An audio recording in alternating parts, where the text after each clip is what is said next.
ዶክተሩ ለወይዘሮ ሜላት ደውሎ በሀኒቾ አባት ጉዳይ ያው ስለሚፈጠረው ነገር ንገሪኝ ስላልሽኝ አንዳንድ ነገሮች ልነግርሽ ፈልጌ ነው ብሎ ሲደውልላት ምን ተፈጠረ? የሀና አባት አረፈ እንዴ ስትለው አረ በፍጹም እንደውም በተቃራኒ ነው የሆነው። የሚገርምሽ ነገር የሕክምና ወጪውን የሚሸፍንለት ተገኝቷል። እናም አሁን ሕክምናውን ሙሉ በሙሉ ለማድረግ ዝግጁ ላይ ነው ያለው። እናም ያው አንዳንድ ነገር ንገረኝ ወይም በዛ ዙሪያ ያለውን ነገር አሳውቀኝ ስላልሽኝ ይህን ላሳውቅሽ ነው የደወልኩልሽ ብሎ ሲላት በፍጹም ይህ ሕክምና መደረግ የለበትም። የፈለግከውን ገንዘብ እኔ እከፍልሃለሁ።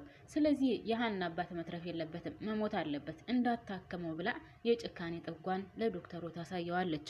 ደግነቱ ዶክተሩም አይ ይህን እንኳን አላደርግም፣ ምንም ቢሆን እኮ እኔም ሰው ነኝ። እዚህ ቦታ የተቀመጥኩት የሰውን ህይወት ለማዳን ነው። ስለዚህ አንቺ ሚሊዮነር ብትሆኚ ወይም የፈለግሽውን አይነት ገንዘብ መክፈል ብትችይ፣ ነገር ግን ሁሉ ነገር በገንዘብ እንደማይሆን ነው ማሳይሽ። ስለዚህ አንቺ ገንዘብ ብትይም ወይም ገንዘብ ቢኖርሽም በገንዘብሽ የምትፈልጊውን ነገር እንደማታደርግ ነው የምነግርሽ። የሀና አባት ሊታከሙ ነው፣ ህክምናቸውን ሊያደርጉ ነው ብሎ ይዘጋባታል። ሰላም ሰላም፣ ጤና ይስጥልኝ ውድና የተከበራችሁ የቻናሌ ቤተሰቦች በያላችሁበት ሰላማችሁ በዘዘት ትረፍረፍ ይበልልኝ። ወደ ቻናሌ ስለመጣችሁ ከልብ አመሰግናለሁ።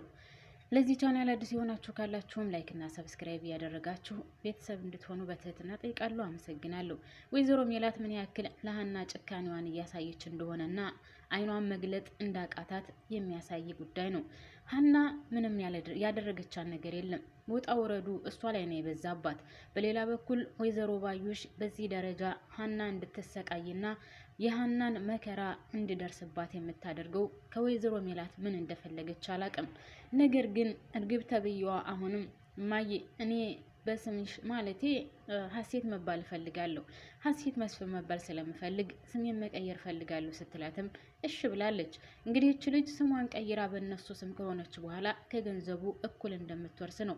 ምክንያቱም ወይዘሮ ባዩሽ ያሰበችውና ያቀደችው እነሱን አንደኛ ኪሳራ ውስጥ ማስገባት፣ ሁለተኛ ደግሞ ያለውን ገንዘብ ወይም ንብረት መውረስ ነው።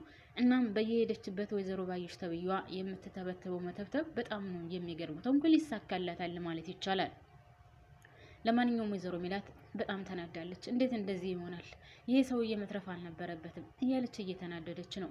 በሌላ በኩል ልጆቿ ሐኪም ቤት ደርሰው ሲመለሱ ሰላም ሊሏት እንኳን አልፈቀዱም። ሰላምዬ ጸጥ ብላ ታልፋለች። በሌላ በኩል ምናሴ ጸጥ ብሏል ያልፍ ሲል እንደ ምናሴ ምን ሆነህ ነው? ሰላም አትለኝም እንዴ? ሰላምስ ምን ሆና ነው ጸጥ ብላኝ ያለፈችው? ደክማት ይሆናል እማዬ፣ እኔም ደክሞኛል ለማረፍ እፈልጋለሁ። እንዴ ምናሴ እያናገርኩህ እኮ ነው። እማዬ እኔም እኮ ደክሞኛል እያልኩሽ ነው አይደል እንዴ? እንዴ እኔ እኮ እናትህ ነኝ፣ አንተ እንኳን አታከብረኝም እንዴ ብላ ስትቆጣው መለስ አለና አጠገቧ ቁጭ አለ። ከዛም እማዬ ምን ፈልገሽ ነው? የት ነበራችሁ እንዴ? ቆይ ሐኪም ቤት ነዋ። ምን ልትሰሩ? መቼም የሀናን አባት ልትጠይቁ ባልሆነ እንዴ? ምን ችግር አለው የታመመ ሰው ብንጠይቅ? ምን ነው እማዬ ችግር አለው? አይ ችግር አለው እያልኩ አይደለም። ነገር ግን እንዴት ትሄዳላችሁ? ምን አገባችሁ እናንተ? ለምንድን ነው የምትሄዱ? እማዬ አንቺ የሚመለከትሽ ነገር የለም። እኔ አሁን ከአንቺ ጋር መጥፎ ቃል መነጋገር ስለማልፈልግ ከዚህ በላይ ማውራት አልፈልግም። ነገር ግን የታመመ ሰው አለ፣ ሂደን ጠይቀን መጣን። በቃ የሀናን አባት ሂደን ጠይቀን መጣን። ምንድን ነው የምትፈልጊው? በቃ አንቺ አልፈልግም አልሳክምም ብለሽ የሕክምና ወጪውን አቋርጠሻል አይደለም? ስለዚህ እኛ ደግሞ እንዳንቺ አንሆንም፣ እንጠይቃለን። ምን አደረገችሽ? እስኪ ንገሪኝ ሀና ምን አደርጋሻለሁ? እስኪ ንገሪኝ ብሎ እሷ ላይ ሲጮህባት እሷም ተናዳ እኔ እናትህ ነኝ፣ እኔ የምለውን አትሰማም? እማዬ አንቺ ለሰው ጨካኝ ሆነሻል። ስለዚህ አንቺ ራስሽ ጨካኝ ሆነሽ ማንም ሊያከብርሽና ሊወድሽ አይችልም። በቃ ደህና ደሪ። ከዚህ በላይ ካንቺ ጋር ማውራት አልፈልግም። ምክንያቱም ከዚህ በላይ ካንቺ ጋር ማውራት ከቻልኩኝ መጥፎ ቃላት ካፌ ሊወጣ ስለሚችል አልፈልግም ብሎ ትቷት ይወጣል። ከዛ ወደ መኝታ ክላሳቸው ገብተው ሁሉም በየቦታው ተኝቷል። ቢተኙም ግን እንቅልፍ የሚባል ነገር የለም። ሁሉም የሚያሳስበው ስለ ሀና አባት ነው፣ ስለ እናታቸውም ጉዳይ።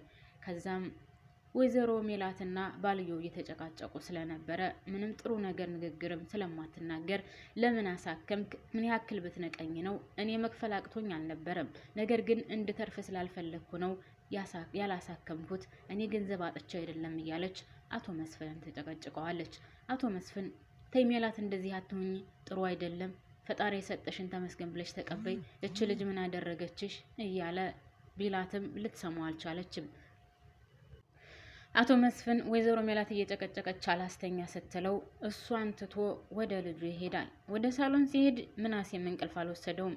እናም እንዴ ልጅ ምን ነው እንቅልፍ አልወሰደህም እንዴ? ምን ሆነህ ነው ሲለው አረ ምንም አልሆንኩኝም። እና ታዲያ ለምን አልተኛህም? እኔ እንጃ አባዬ እንቅልፍ አልመጣኝ አለ ሲለው እና አባትየውም አባዬ ታዲያ አንተ ስለምን መጣክ? ችግር አለ? አረ በፍጹም ልጄ ምንም ችግር የለም። እና ታዲያ እንዴት እዚህ ልትመጣ ቻልክ? እኔም እንቅልፍ እምቢ አለኝ። ከማዬ ጋር ተነጋግራችሁ ነው አይደለ?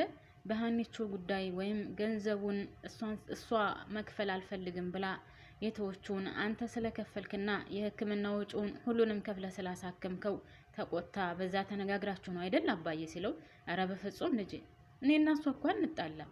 ያው እንቅልፍ እምቢ ስላለኝ ከምረብሻት ብዬ ነው ወደዚህ የመጣሁት ሲለው አይ አባዬ እኔ እሷን ጸባይ መቻጣሁትና ሲለው አቶ መስፍንም ወደ ልጁ ወደ ምናሴ ጠጋለና ልጄ አስተዋይ መሆንህን አውቃለሁ፣ ነገር ግን በዚህ ደረጃ አስተዋይ እንደሆንክ አላውቅም ነበር። ለማንኛውም አታስብ፣ ችግር የለውም፣ እግዚአብሔር ያለው ነው የሚሆነው። እናም ግን እንደዚህ አስተዋይ ስለሆንክልኝ የእውነት ለመናገር በጣም ደስ ብሎኛል ልጄ ብሎ አባቱ እቅፍ አድርጎት እና አባዬ በቃ እዚህ እንተኛ ሲለው እሺ የሚለበስ ነገር አምጣና እንተኛ ይለውና አባትና ልጅ አንድ ላይ ቁጭ ብለው ለመተኛ ታስበዋል። በሌላ በኩል አሴር ተምቹን ድብድብ አድርጎታል። ተምቹ በአፉ ደም እስከሚወጣ ድረስ ነው የተደበደበው እና አሴር በጣም ተናዶ ስለነበረ እንደውም ትልቅዬ ድንጋይ አንስቶ በድንጋይ ለመውገርም አስቦ ነበር። ነገር ግን ያው የጓደኝነቱ ነገር የሚያዘው ይህና ነገር በጣም አሳስቦታል። እንዴት ፋዘርን እንደዚህ ታደርገዋለህ?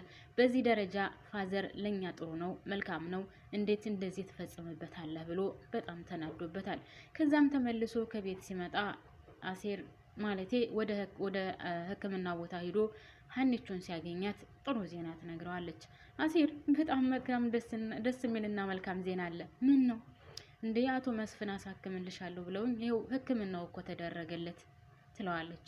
እሱም በጣም ደስ ብሎት ሀኒቾን እቅፋ ካደረጋት በኋላ ሁለታቸውም በደስታ እብድ ብለዋል። ከዛም አባትየው እስከሚነቃ ድረስ በቃ እዚህ አንንቀሳቀስም ተባብለው ምግብ አምጥተዋል። ምግብ አምጥቶ እየበሉ እያለ አሴር አንተ ወደ ቤት መሄድ አለብህ እኔ አድራለሁ ስትለው አሴር አረ በፍጹም እንደውም አንቺ ሂጂ እኔ አድራለሁ ሲላት ሀኒቾም እምቢ ትላለች። ሁለታቸውም እምቢ ተባብለው ምግቡን በልተው ከጨረሱ በኋላ በቃ ሁለታችንም አባታችን ወይም ፋዘር እስከሚነቃ ድረስ ወይም ሲነቃ ማየት እንፈልጋለን ሁለታችንም ብለው እዛው ከአባትየው አጠገብ ተኝተዋል። ሀኒቾ ከያሴር ጭን ላይ ትራስ ነገር አድርጋ ተኝታለች። አሴርም እዛው እንቅልፍ ወስዶታል።